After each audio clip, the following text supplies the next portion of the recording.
Hello, everybody, and welcome back to This Week in Housing. My name is Sarah Eggleston. I'm a real estate agent with John L. Scott, and I, sorry, excuse me. I'm a little out of breath. Anyways, my name is Sarah Eggleston. I'm with John L. Scott, and I'm here to bring you your weekly housing update. So I'll go ahead and just jump right into it. Let's see.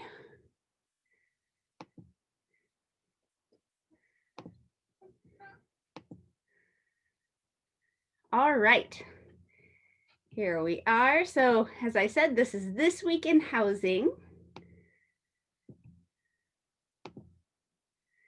And it is not Blue Friday. I forgot to delete that part, but it was Blue Thursday yesterday. And so last Sunday, the Rams did take home the big W, but yesterday the Seahawks won against the Cardinals 28-1. So that's great to see, 7-3. Our next game will be Monday, the 30th. So we'll have another one of these little updates between now and then. Taking this weekend off since they just played yesterday, but we will be back celebrating with them on the 30th. So jumping into the news, the biggest thing out of this week was Governor Inslee's new restrictions that he introduced to Washington State. There are now restrictions again on bars and restaurants and indoor gyms, movie theaters, all of those things. As far as how it affects real estate, these regulations are in place for 4 weeks. I'll get to the real estate thing on the next slide. So in Seattle, this is a little concerning. Nearly 20% of all COVID cases from the entire pandemic have been reported in the last 2 weeks. And the full list of restrictions going into effect is pretty long. So I'm not going to get into them now. But as for real estate, in King County, we are in phase 2. However, these apply to both phase 2 and phase 3 counties. And 1 second, the cat is scratching on the door and it's distracting me. So I'll be right back.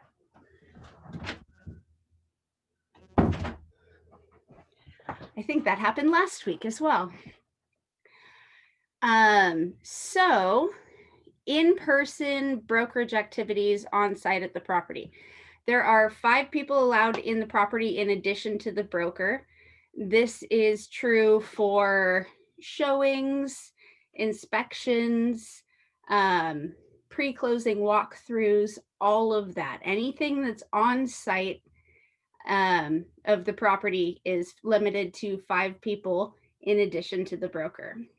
As far as face coverings, those are required as they are pretty much everywhere in public places in Washington. Well, yeah, everywhere in public places in Washington right now. Open houses there's been a stop to that. They brought open houses back with very limited capacity a few weeks ago, last month sometime, I believe. But those are no longer permitted. And then the real estate offices are closed. So they're to the general public. So there's no in-person meetings. You can't go do, your buyer's presentation at the office.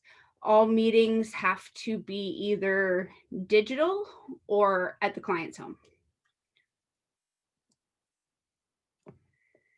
And existing home sales was up 4.3% in October for the 5th month in a row. That is a gain. And this is for the nation overall. And it's risen to the level not seen since before the housing bubble popped 14 years ago, as far as like number of home sales. So we are up 26.6% from a year ago. on this crazy market as a nation. And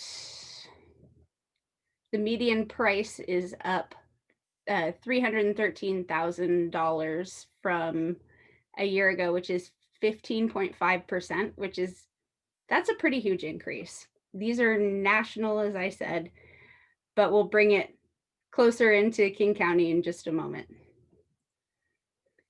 So this was another interesting one. This one just came out today, and Seattle ranks as the most competitive housing market in the US. So the housing market in Seattle has been incredibly tense for a while. Even pre-pandemic, we were doing really well.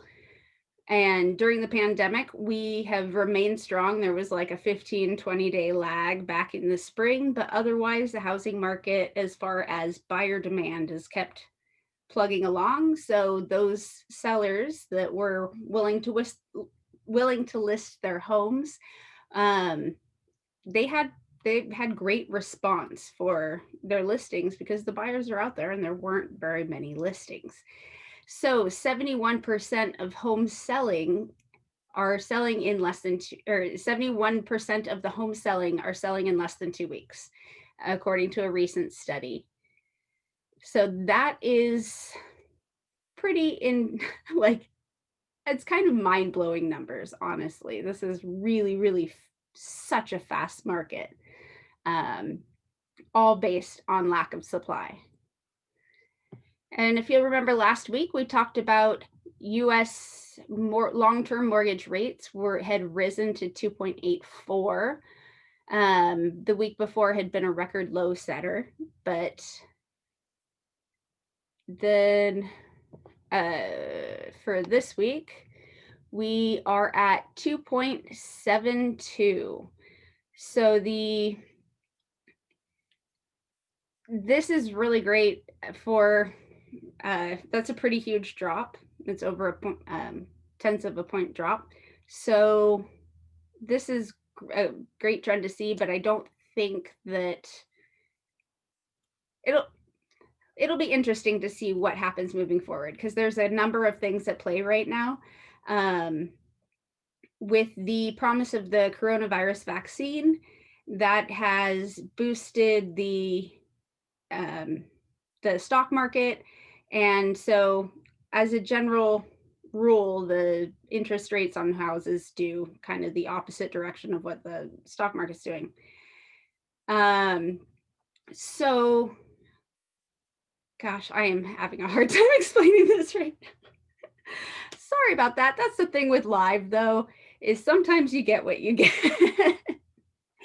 But there's a couple opposing forces here. So you have the coronavirus vaccine, but then you also have this recent surge of coronavirus cases coming back into play in the fall here.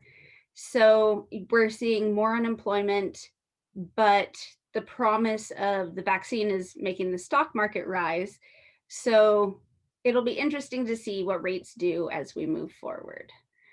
So here's what they have done throughout the year. You can see we have been on a pretty heavy downward trend through this whole year. We've hit, I think, 12 record lows throughout the year, and we've started to bounce up. Of course, we can't see where the bottom is until we're out of it.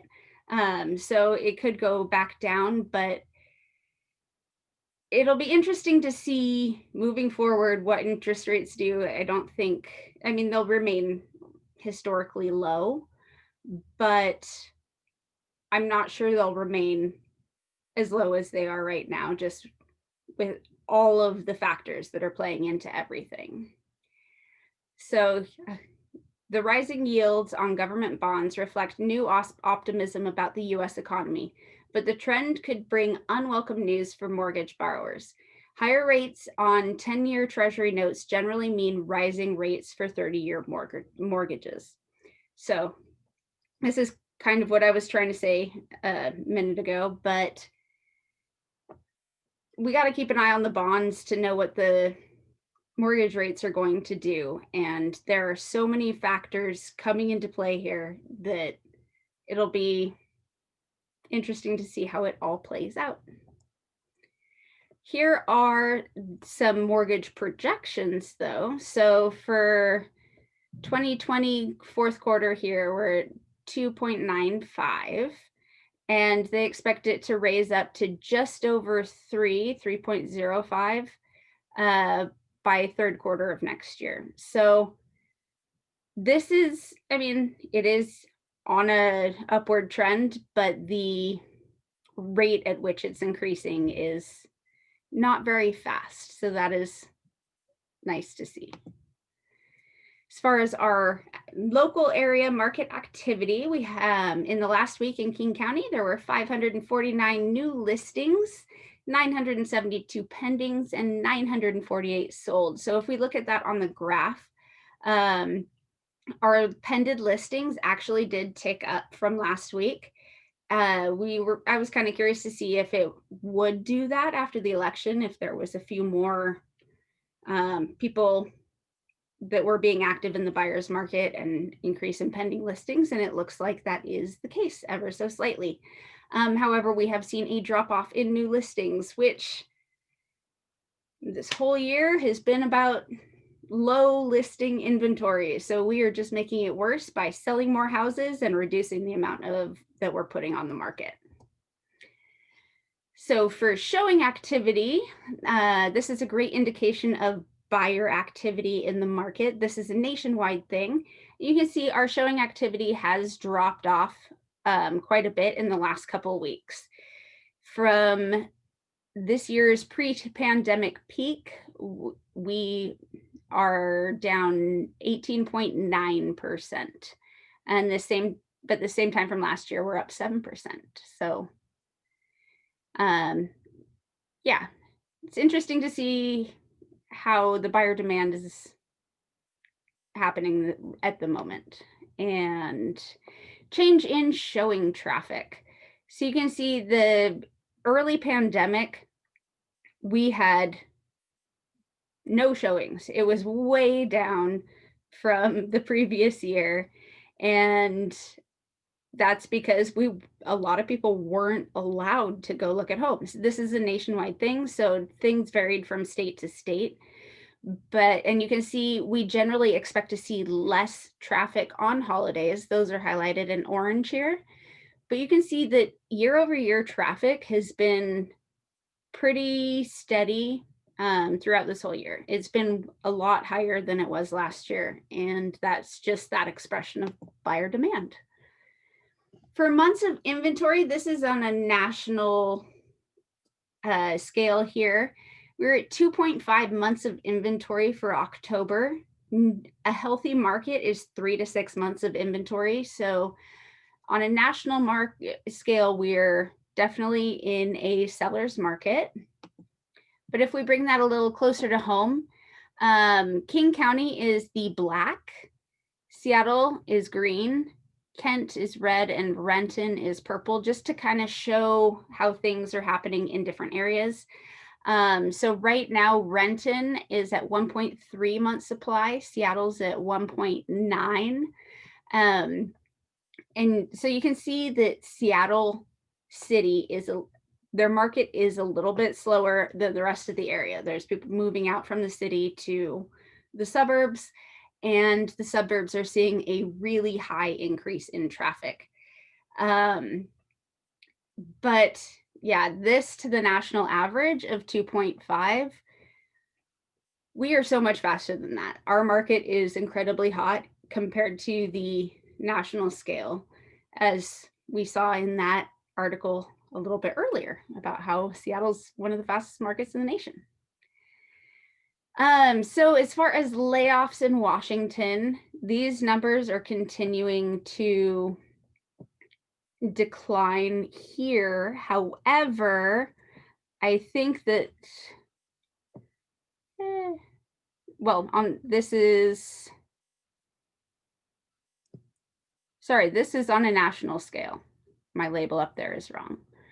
But as far as layoffs by state, Washington is now in the dark red. We experienced a lot of layoffs, and this was for the week ending 11/7. They're just getting this data out and analyzing it now. This is going to get worse because of our economy shutting down again for coronavirus protection. I know that there will be a lot of more layoffs because people are not allowed to go to work.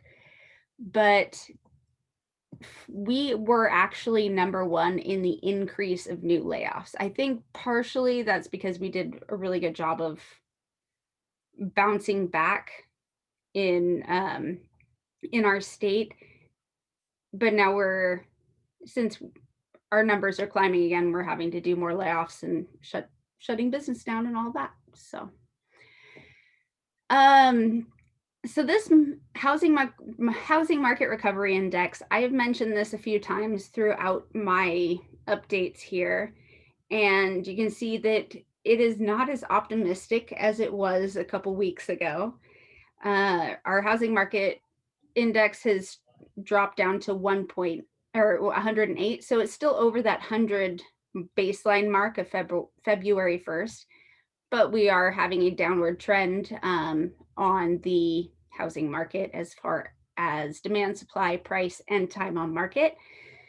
Some of this could be due to seasonal trends, but I'm curious to see how this moves forward from here, and how much of this is seasonal and how much of it is due to the increased shutdowns. And lastly, this is a snapshot of some year-over-year metrics. Showings nationally are up about 62% from last year. Purchase applications, so people applying for loans, are up 16% from last year. Existing home sales up 21%, new home sales up 32%, but existing home inventory is down 38%. And new home inventory is down 12%. So you can see this gap widening between the number of buyers that want to buy and the number of properties available.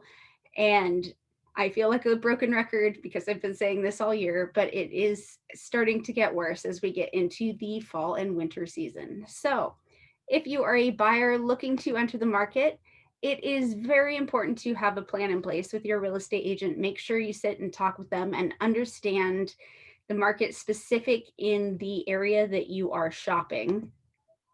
And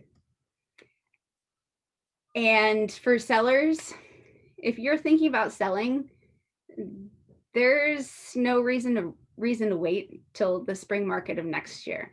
One really cool thing about selling your home during the holidays is you can your home never looks better than it does during Christmas with all the decorations, and it's almost like gift wrapping the house for the buyer. And then chances are you're not going to close until January anyway, so you'll get to spend the holidays in your home and then pack up and move on to your next home. So if you are thinking of selling during the holidays, it is a great time to sell, and there's a lack of inventory out there. So if you have any questions, please feel free to reach out. I am here to help you. I will be back here again next Friday, 3 p.m. for another episode of This Week in Housing. Thank you so much for joining me, and have a great day.